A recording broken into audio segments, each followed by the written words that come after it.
นาหนองน้ำบ้านเฮา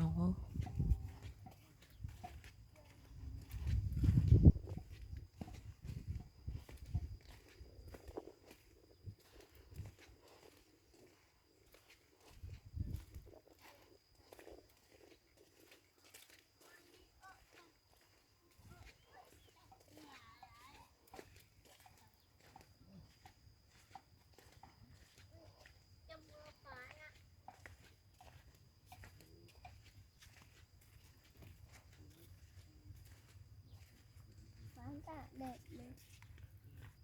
นาเราเป็นอย่างที่ตะกี้มันเป็นที่อันนี้เราผ่านมันหาเรือเนาะ นี่เขาจะตกกาเกี่ยมเสียนาแล้ว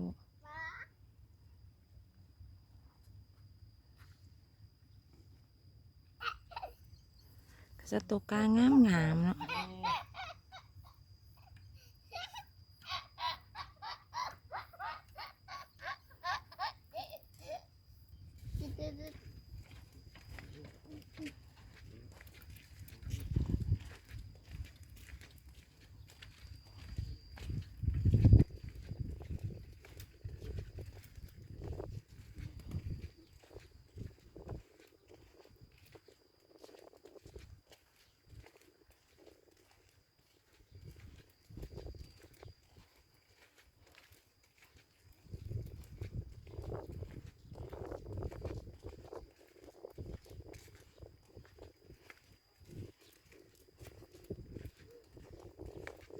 เจ้ากำลังดูดน้ำใส่นา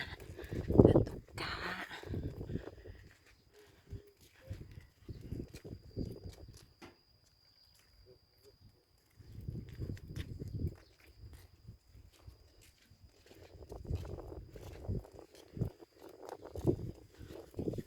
โอ้ลมเย็นดีเด้นาตะกี้หิวข้าวนี่กินข้าวแซ่บเลยกินไข่กับชู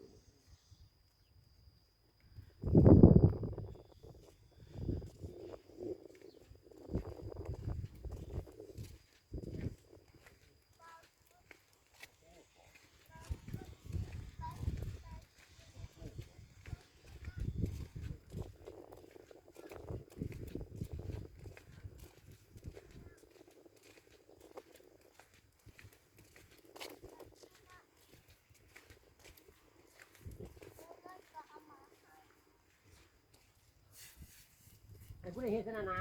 จักกูได้บู๊บู๊แล้วเขาเออเขากูได้เฮ็ดบู๊เรื่องเลยหวานน้ำลายเลย